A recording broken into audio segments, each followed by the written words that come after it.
My younger brother thinks he is entitled to live with me forever. So, a little backstory. I've been helping out my younger brother James, who's 30, for the past 6 years. He didn't have enough money for an apartment to rent on his own, and he didn't feel comfortable roommating with a stranger. So we split my 2-bedroom apartment, and it has helped me save so I can buy my own place soon. But he went through struggles, lost his full-time job, got really out of shape for just sitting at his computer all day, and thanks to the pandemic, the government paid him to sit at home for over a year. Now, he is having trouble keeping a job and is just about broke. He is also the worst roommate ever. Never cleans up or helps around the house at all. And he has been short or late with rent several times this year. I'm getting kind of fed up. I am getting married come the new year and feel it is time we go our separate ways. When I told him I was getting married and moving out eventually, he said, "I would rather keep our situation and just move with you, split the rent 3 ways. I told him no. Not only do I not want to live with him anymore, but he is untrustworthy with rent and we don't want to be stuck with a more expensive place if he can't afford his part. He got mad at that and is now being all huffy. Our mom claims he ranted to her that if I don't take him with me, he would be homeless. Mom doesn't want him moving back to her place either, but asked I take him with me since he doesn't want him to be homeless. I am like, what? I'm not his keeper. It's his own fault for his situation and I have been very forgiving. I could have kicked him out for all the times he was late on rent, and our own mom won't take him back. But she's asking me and my fiancé to look after him instead? How stupid is that? He is 30 years old, not a child, and I am not his mother. I am done looking after him as if he is my responsibility. I don't get how he thinks it's rational to demand I bring him with me when I am getting married and wanting to start my own life. The fact that OP's own mother doesn't want to take care of James says it all. He had a full-time job pre-pandemic, as did I, and while it's tough to get back on your feet, you still can, as did I. Who knows? Maybe cutting the cord will be the best thing for him, because he'll have to pick himself up, dust himself off, and get back to work like the rest of us. Make sure to subscribe to Am I the Jerk on YouTube, and hit the bell to turn on notifications. Sorry, entitled mom, dad, and little brother. No contact means no contact. I'm 26 and moved out in late December 2021, and for my emotional health, I cut off contact with my family. For context, I cut off my parents due to them turning into religious fanatics and trying to push their beliefs onto me, and the last straw was when they caused an emotional, panic attack, and an anxiety attack event where they tried to throw out some stuff that my late older brother left for me to always remember him by. Anime graphic tees and Polaroid photo album of the good time we both had together. And their excuse was, "This is diabolical," or "It's time to let the dead be dead." Mind you, this was their eldest son we are talking about, and they are acting as if he was the worst person on the earth. He wasn't. I even cut off my younger brother due to him becoming verbally and emotionally abusive. The only one with who I had contact was my sister-in-law, for the sake of my nephew, and she begged me to get help since she saw that I looked affected. I took her advice and decided to attend therapy, and in a few sessions, I noticed how toxic my family was and even ignored all the red flags.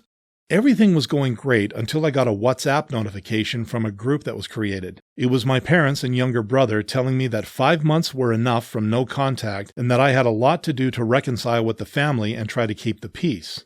I read the message many times and I answered back by saying that, while I love them and there is no hate in my heart, I can't go back in contact with the people that damaged my emotional health for them to feel better about themselves, and that I am not willing to play happy family and that my emotional health is much more important than anything. Before any of them could reply, I got out of the group chat and blocked their numbers.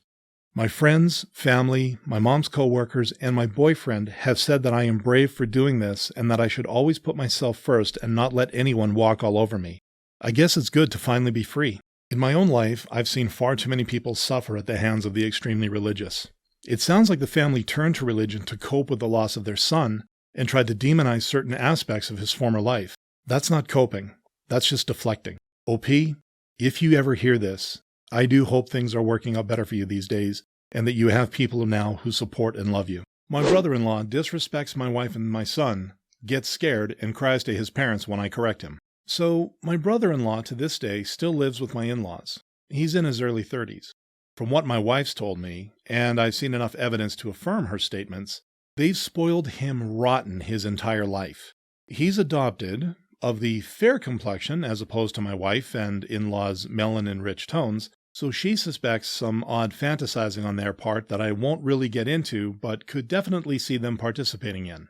He could burn water, he's that inept, eats nothing but crap food, is horrendously overweight, doesn't have a job, and actively refuses to get one unless you're doing all the legwork for him, gets to go out to the Disney and Universal parks all day, and throws a tantrum anytime he's asked to do any kind of chores, to name a few issues I have with him. He's also super creepy towards my kids, and given a history that's not really mine to explain, but you can guess, that's grounds enough for me to not want him within a mile of my family. He still demands their respect because, "I'm an adult and your uncle, so you have to respect me." But I have to put up with him because I try not to rock the boat as much as possible, and my wife's relationship with her parents is rocky enough as it is. A real-life Cinderella story. We got married in mid-2015, and her parents invited themselves to our place on base housing to come see our new home. Of course, they bring the EMC, entitled man-child, with them. This EMC has already been stuffing his face with what little snack foods we've got in the house, and didn't ask to my recollection because we're family, and families share what they have when family visits, or some such tripe my mother-in-law said. Not too long after, he starts berating and bullying my 10-year-old son. A grown man bullying a barely double-digit age child by name-calling. I'm still new to the step-parent/new husband role and don't want to overstep, so I let my wife start to handle this. She asks him to stop as it's upsetting our son. He does for a little bit, but goes right back at it a few minutes later. Once again, my wife asks him to knock it off and that this behavior won't be tolerated in our home. And he starts having another one of his ungodly tantrums. As soon as, "Well, Mom says," comes out of his mouth, I put my foot down, both literally and figuratively. I do not tolerate any disrespect towards my wife. Strangers, kids, or family be damned. This new house is mostly wood flooring on the first floor, and my voice already carries pretty well, so the entire house goes silent when I spoke up. Is this her house? Is this yours? No? Then shut the F up when the people whose house you're in tell you to knock something off. EMC is just standing there looking like some flabby fish out of water with an open-mouthed gasp and wide-eyed terror that someone had dared to correct him. He then ran upstairs and cried to my in-laws about, "He was aggressive and scary towards me, and I don't feel welcome in this home." Gee, I wonder why.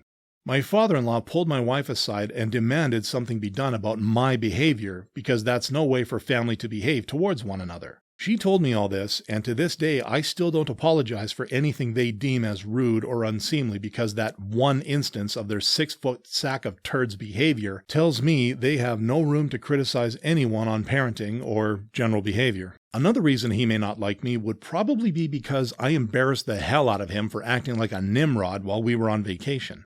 For context, we were staying at a hotel her parents had booked with their points, and I was on crutches at the time for a broken foot. This man-child had my, at the time I want to say around 8-year-old, daughter up in the air spinning her around, standing immediately next to a pool. Obviously, I could not ambulate fast enough to intercede physically, so I had to call out from across the courtyard, "EMC, put her down now," which drew everyone in the vicinity's attention to his idiocy. I finally stick my happy ass over there, and he is looking all kinds of indignant. He asks how dare I interrupt his time with his niece, and I tell him, "Because you're putting her life in danger, you colossal moron. You are not even a foot from the side of a pool. What on God's green earth made you think that this was an okay idea?" "Well, I'm her uncle," was all he had to counter with. "And I'm her father. And I say, put her down." Now, he and I get into a hard staring match at this point, and he thinks he's going to win because I'm on crutches and he's already naturally taller than me at around 6 foot. I, however, was a hard-charging lance corporal at the time and didn't fear man, beast, or God, let alone this fat sack excuse of humanity. He broke first and stormed off to go tell his parents what happened. They try to have a conversation with me about how what I did was inappropriate, and I just balk at them and ask them how they could condone the blatant endangerment of their granddaughter by this buffoon. They had nothing to say. The uncle's behavior is something I would see in a child, not in a man in his early 30s. OP hints that there's a lot more going on behind the scenes than he was willing to let on, and if that's the case, I think OP's in the right for putting his foot down and giving the uncle a small dose of reality. But what do you think? Leave a comment down below. Entitled Karen gets scared away using the power of emo music. So today, I'm on a 2.5-hour train journey into a city. I love train journeys. Usually I find them therapeutic. However, I will be honest when I say I absolutely hate sitting next to a stranger, which any normal person would. Though I'm not a horrible person, and will have people sit next to me if they ask, which is obviously fine. However, today I was about halfway through my journey when an older-looking woman equipped with the very specific Karen haircut we all know got on the train. Despite many empty seats being free, she decides to sit next to me. I don't know, maybe she couldn't be bothered to walk a few more steps. I was sat next to the doors. She was a larger lady as well. So anyways, she looks at me, pulls a disgusting face, and goes to sit down without giving me a second to move my things. So this lovely lady sat on my bag. I was ticked off with what she did, so I decided to turn my headphones up to full volume and play Victorious by Panic at the Disco and lean ever so slightly closer to her. I could tell this annoyed her, and eventually she got up and moved to another seat, taking her massive suitcase with her, which was taking up all the footroom, by the way. So the lesson I have learned is a Karen's kryptonite is loud emo music. So if you fellow readers encounter a wild Karen, I recommend using emo music to scare them off. I'm normally not a fan of emo music, but if it's a proven Karen deterrent, I'll have to put a playlist together on Spotify just for occasions like this. Entitled Jerk tries to kick me out of the dog park because his dog won't stop humping mine. I was at the dog park in Richmond, Virginia, and this guy and his girlfriend were there with a dog that wouldn't stop trying to hump my dog. He'd go to hump my dog, and my dog didn't like it. He'd turn around and snap and growl at this dog every time he tried to do it. After about 3 times of this guy's dog attempting to mount mine, this absolute jerk and his girlfriend came up to me and said, "I think it's time for you and your dog to leave." And I said, "You think I should leave? How would you feel if I kept on humping on your girlfriend there?" And told them that they can get the hell out of here if they can't control their dog. A couple of other people voiced their disapproval as well, and they begrudgingly left. Entitled jerks. I'm glad to see that other park goers were taking OP's side in this. Apparently, the humpy dog owners either didn't know or didn't care about how to curb that behavior. Maybe now they'll take the hint and look into it. Or not. The driver wants me to break the law for him. Yesterday, my baby had his very first job interview. It was just going to be him and me going to his interview, but my mom and older son wanted to come along as well. Older son wants a haircut and refuses to let grandma near his head with her bad eyesight. My mom wanted to go shopping. I was kind of disappointed since I only had $6 and wanted to treat my younger son and I to a little snack. But I took them with me. We were really early, so I did a few errands, then told my younger son that I would drop him off for his interview, then take my mom and older son and drop them off at the grocery store before coming back to wait for him in the parking lot. After dropping off my baby, I was on my way to the grocery store. As I pulled into the turning lane with the lights green, I stopped completely because I hear the ambulance sirens going off and they are pretty close. A second after I hear the driver impatiently honk at me, comes the ambulance. He honks again and leans out to yell at me as the ambulance is going across the lane and honking at the other drivers to move. I didn't hear what he said though. Once the ambulance was cleared to the other side, I went. I don't know how it is in other countries, but in the USA, it's the law to either pull over, if you can, or stop. The emergency vehicles get the right of way when their lights and sirens are on. The not stopping or pulling over results in a hefty ticket and points against the driver's license. The rude driver followed me, and as soon as I stopped to drop my son and mom off, he came up and started yelling and cussing me out. I was about to snap back at him, but realized that he was blocking other drivers. The cop that was talking to a security officer in his SUV drove over to us and wanted to know what was going on. The driver told him the truth, then got really angry when the cop told him that I was in the right. People really need to get better control of their anger. He should never have jumped out of his car and tried to fight the cop.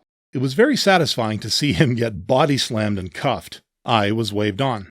In the comments, there was an ambulance driver who actually thanked OP for what they did. I know how awkward it is having to pull over when you hear those sirens and see those lights in the rear view. It's awkward, but it's also the law. Thank you so much for listening. When you subscribe, make sure to hit the bell for notifications. To finish listening to all the stories, use the playlist at the top of the description. And the next time you live stream, use the cream of the crop music. Search Cream of the Stream on Spotify or whatever music platform you use for copyright-free music. And again, thank you for listening.